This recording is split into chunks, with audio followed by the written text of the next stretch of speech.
housing support services for people in the community. Very lucky we've got lots of different teams, lots of brilliant stuff. I think we want to... Yeah, we got to go, we've got to face everything. Hey. I think it's absolutely incredible that he has walked 1,000 miles in 52 days for Birmingham Mind. I'm not someone who has a sweet tooth, so I'm not someone who would actually go for like chocolate and stuff. But on the walk, oh my god, I ate so much chocolate, so much donuts, so much pastries, and all the worst possible foods. You needed the sugar. I needed the sugar, and that's what it was. So I took as much as I could with me, and held on till the next shop. Yeah, amazing. So obviously you started off pretty much up in Scotland, so tell us about the midges, the roadkill, and did you see the Loch Ness Monster? I camped on Loch Ness, and I can confirm the Loch Ness Monster is real. You heard it here first. Yeah, I saw something moving, and I don't know what it was. I do remember a part of the video that you lost your coat and keys. Tell us how you got them back. There's some cyclists, wasn't it? Yeah, so I realised I was walking down this Caledonian Canal, and I realised, where is my jacket, my waterproof jacket, and my wallet was in there, and I was like, oh no, you've got to be kidding me. And as I was setting up my tent for the night, and I realised, where's my jacket? And I realised I must have dropped it back a few miles back. So my heart was like, oh, do I have to walk about 3 miles back? I remembered where I most likely dropped it, about 3 miles back. And this cyclist passed me, and I told them about what happened. And they said, oh, was that your jacket about 3 miles back? I said, I'll go get it for you. So he cycled the 3 miles back, grabbed me my jacket, and then cycled back to me and gave me my jacket. So, speaking of canals, did you fall into the canal at any point? I did. I can confirm that. Yes, so one particular walk I was doing, I was near a canal, and I ran out of water while I was walking along this canal. So I had a water filter thing, so I thought, as long as I find some water, I'll be able to filter it. So I saw this canal, and I thought, I don't really want to drink it, but I've got no other choice. So I took my backpack off, and I leant down to get some water from it. I lifted it up, and it was all full of tadpoles. I was like, well, I don't actually want to drink this. So I tipped it out, and I leant a little bit more forward, and my leg was so tired it just buckled. I fell straight into the canal, and I shot up like a rocket. Tell you what, that woke me up. Oh, bless you. Can you tell us anything about the campsites? Did you have to pay for them to stay over? I stayed on a campsite my second night of the walk and my second to last night of the walk, so I only did 2 campsites. Okay. The rest of it was wild camping. And were people offering you lifts on the way? Because obviously, you know, you're going to be seen on the side of the road. Were people stopping for you quite a lot? Yes, I probably got offered about 15 to 20 lifts throughout the walk. Oh, wow. One person, when I was right at the start at John O Groats, offered to drive me to Manchester. That would have cut the journey down by Imagine that, your mum hasn't heard of it, you're actually just Manchester in the highest or something. I should have done it. I just pretended that I was still smart.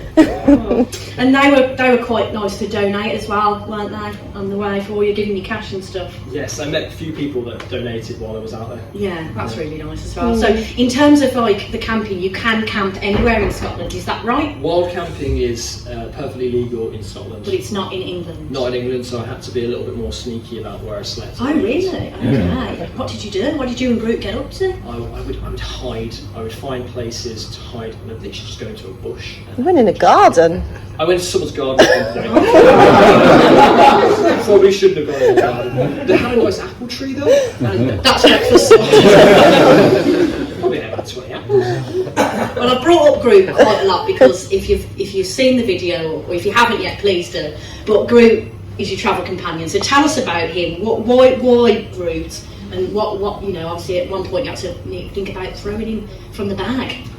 Yeah, so Groot was this random idea I thought of taking with me on the walk. I thought something that was funny and light, and something that would it's a bit sad, I could talk to. Yeah. So I thought I'll bring along Groot for the journey. I think that helped keep you motivated as well, didn't it? 100%. Yeah. But that, like I said, on that day one, the 6 mile walk, I was ready to get rid of him on the first day, just to lose some weight. Was he just talking too much as well? Like, it was just too much. It was too much talking, and it was 1 kilo I was tempted to lose at the time. Yeah.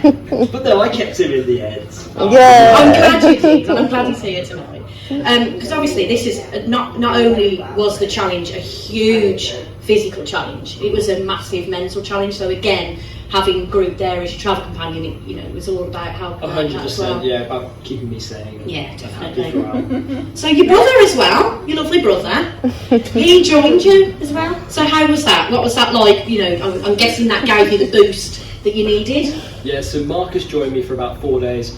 Marcus, how do you think it went? I don't want to talk about it.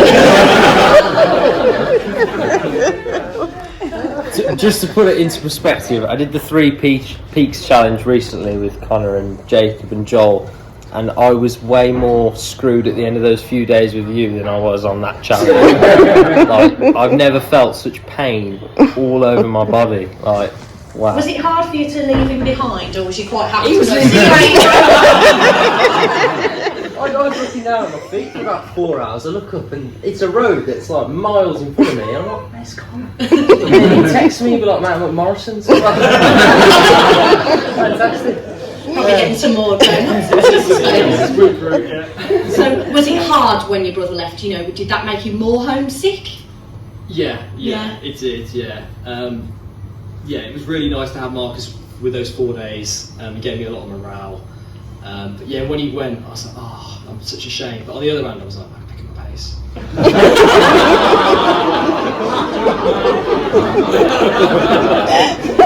My pack was heavier, can I just say? A third of my weight on my back.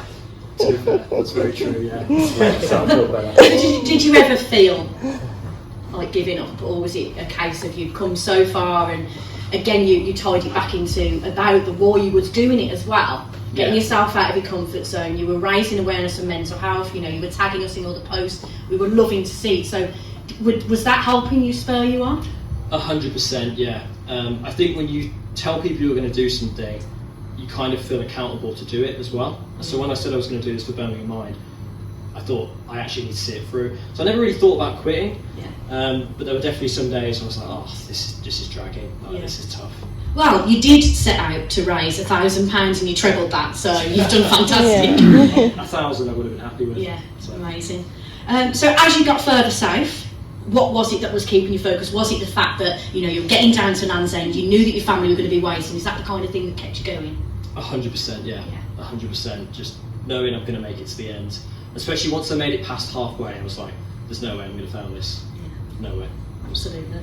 So talk us through your last night. How did you spend it? What kind of state was your tent in at that point, and your feet? Okay.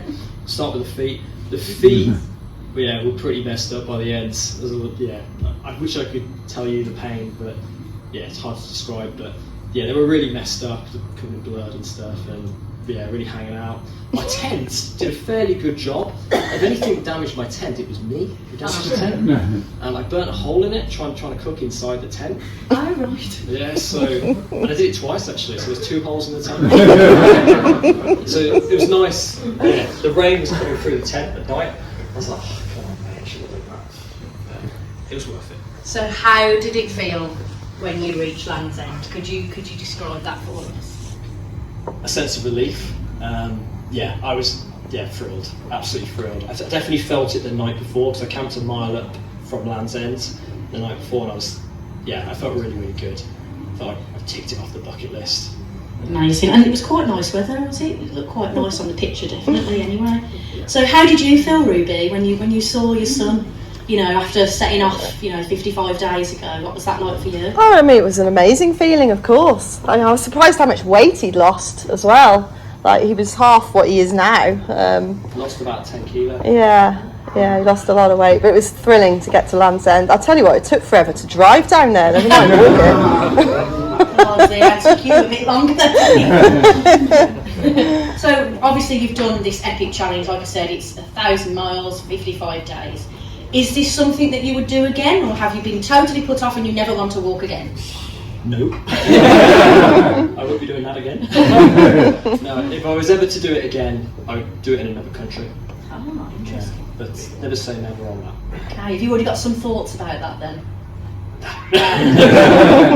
I am surprised to hear though that you did literally complete the 3 Peaks challenge a couple of weeks ago. Like, how did you do that?